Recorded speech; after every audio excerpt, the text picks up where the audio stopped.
Hey everyone, it's Kelly. I am back today with a 12 by 12 scrapbook process video, and today's video is for the Cut to You cut file shop. It is an Australian-based cut file shop. I will have links posted in the description box below. This is my first project as a design team member, and they're hosting a couple challenges this month to celebrate their second birthday. So here are the descriptions of the challenges. I will have links to where you can find more info about these and also find more info about the YouTube hop that they have going on all month long.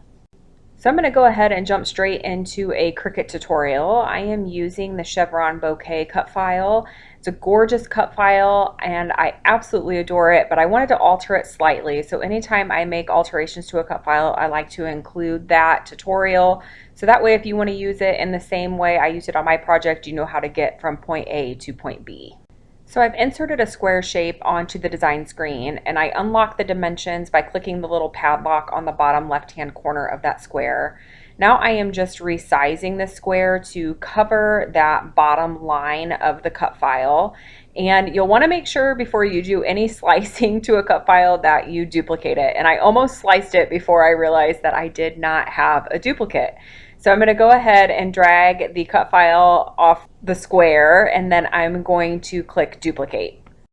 Then I will reposition the cut file on top of that square rectangular shape, and I'm going to select both layers, which is the square and the cut file. You can do that either by holding the shift key down and selecting the rectangle, or you could draw a box around them. Once I have both of those selected, I'm going to go to the bottom right hand side of the screen and click slice. By using the slice feature, I'm able to remove that bottom line of the cut file, and I'm going to weld it to the intact cut file to create a square. So I will show you how to do that in just a moment here. I'm just going to delete off all that extra. Now, to make sure that I have this lined up, I am going to use the XY position on the top right hand side. I'm going to position that line that I sliced out of the other cut file at 1 inch, and then I'm going to bring the cut file over, make sure that it is lined up on 1 inch as well. I'm going to select both of those layers by dragging a box around them, and then I'm going to go to the bottom right hand side and click weld, and now you can see it is all one shape. So I have cut the cut file on smooth white cardstock, and I'm going to be using the Pinkfresh Studio My Favorite Story collection. And I was trying to decide if I wanted to use a pattern paper background or just a solid pink background, but I'm not sure which way I'm going to go with that yet. So I thought that I would go ahead and start backing this floral image on the cut file. And once I had that done, check again with those pattern papers and the pink cardstock and see which would work best. So I've used just a few different papers from that Pinkfresh Studio My Favorite Story collection to back the cut files. I used that really pretty blue. It's almost like a constellation pattern, but when I backed it on that flower, you could just see the stars on it, and I thought that that was a really pretty detail. Used a couple different green pattern papers for the leaves, and then I did also use a blue paper for that rose-shaped flower. I've decided that I do want to use a pattern paper for the background, but I can't decide between those two different shades of pink. And I was inspired by the mood board for this layout. I wanted to use a lot of pink and some florals, and I will add in some pops of black as well. And that was all from the mood board there, and I just thought that it was a great jumping off point for this layout.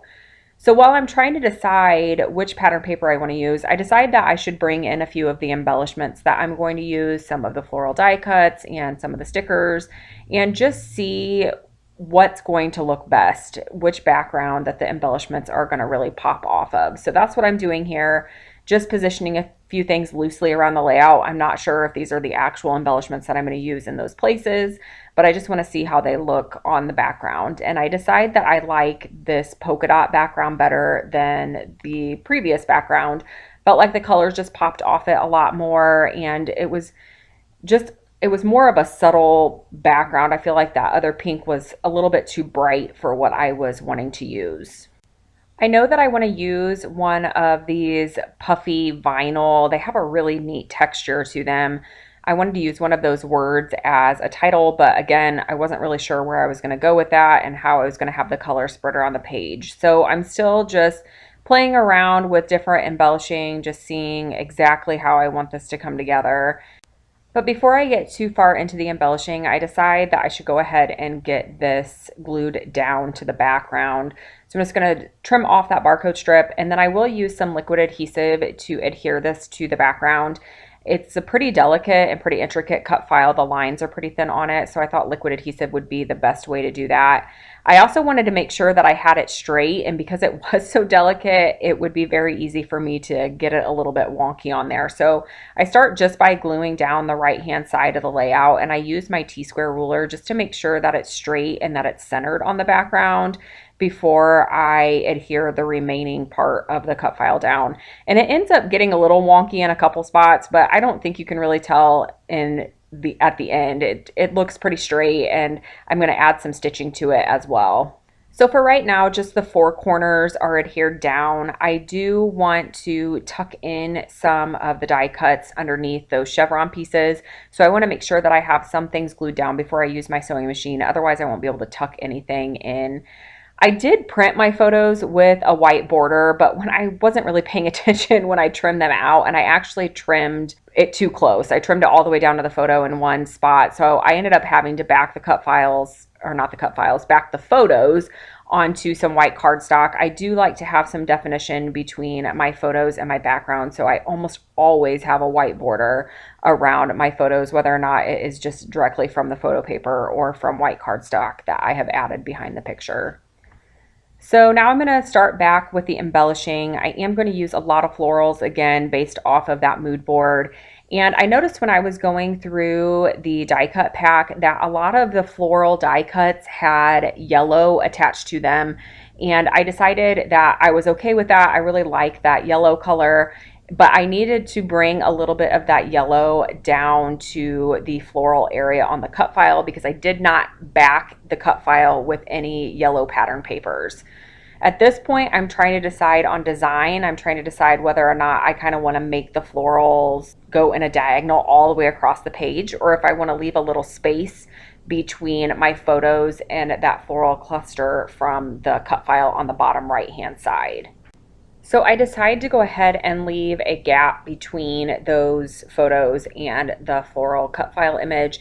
I think that that will be a good place for the title. I haven't fully committed to where I want to put the title yet, or even what my title is going to be, but I thought that leaving a little gap there would be the best solution so far. And I started adding in some pops of black. There were some black leaves in this die cut pack from Pinkfresh Studio, and I thought that was a nice addition. I like that pop of black. I like the graphic look that it gives. There's also some black and white in the mood board, so I thought, again, that was pulling from the mood board, and it just worked really well on this layout. Now, if you've watched a previous video that I put up, I think it was my last 12 by 12 scrapbook layout video, I talked about how I have transitioned to documenting 2020 in Project Life format. And I'm doing a lot of storytelling in the Project Life format. I don't tend to journal a lot on my layouts. I just aesthetically don't really like how journaling looks on my layouts. I love when other people include it on their designs. But for me, I just have a hard time figuring out where I want to fit it in. It's usually the last thing that I think about when I'm creating a layout, and I usually don't leave room for it. I've decided, and I mentioned this in that past video as well, that I'm going to use my 12 by 12 scrapbooking to document past photos. So photos from 2019 and earlier. I have a ton of photos. I'm not caught up with scrapbooking by any means. And I still enjoy making 12 by 12 layouts, but I do not like documenting the same photo twice. So I don't think, unless it was a really big occasion, that I would ever take a photo from my 2020 Project Life and make a 12 by 12 scrapbook layout. I like to keep all of my stories in one album, and I don't think that I would like to mix in my 12 by 12 layouts with my Project Life album. That's just my personal preference. So I'm going back through older photos on my computer trying to find photos of scrapbooks. So these photos are of my husband and my son, and I have to go back and check the date. I did not put the date stamp on this layout. But to be honest, I don't know what was happening this day. I know that we were at my grandma's house, and I don't really know why we were there, to be honest. I did not do a great job of keeping journals or documenting what happened on a day-to-day basis back then. And I'm not sure if we were there for a family get together or if we were just stopping by for a visit. So I don't put any journaling on this layout because I don't know what to say. I don't know what was happening in this moment. I tend to be a who, what, where, when, and why type of journaler. I don't tend to journal a lot of my emotions or a lot of my feelings. And this photo doesn't really spark anything for me other than it's a cute photo of my husband and my son.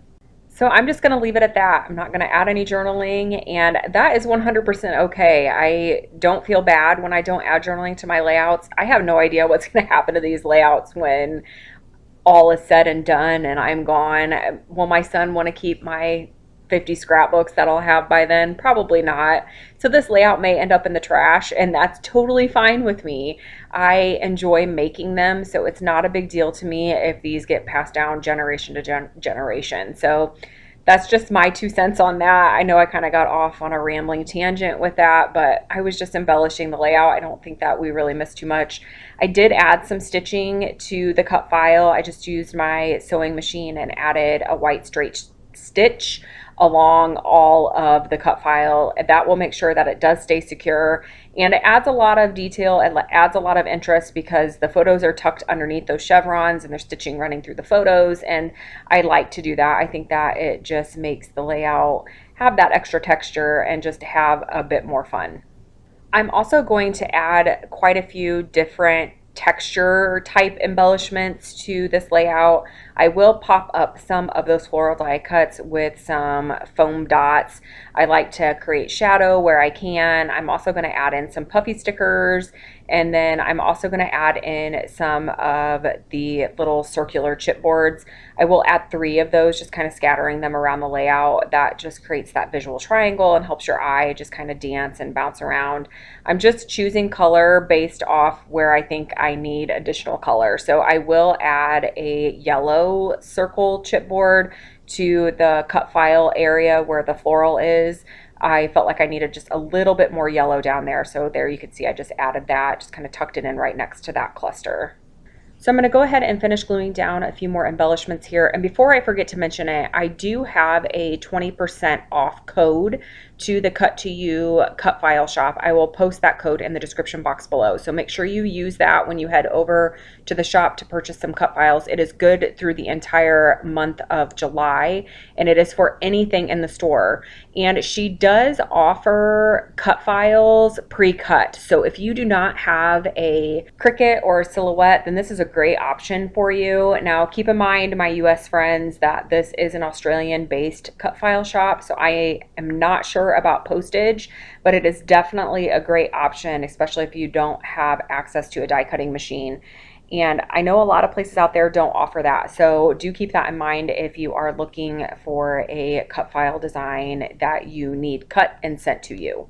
She does also offer, I believe they're called kits, and it is a cut file, and I think you get a PDF that also includes all of the instructions on how to put a layout together. So that's a great option too if you're new to scrapbooking or new to using cut files and you want a little bit of guidance on how to put your layout together. So back to the layout now. I decided that I'm going to go ahead and add the title Love You. And I thought I was going to do Love You more, but I ended up just doing Love You. It fits in that space a little bit better. But I felt like it wasn't standing off the background very well. And this is a tip that I had picked up from watching a Missy Wooden video where she put a title onto some vellum and then just fussy cut around the vellum.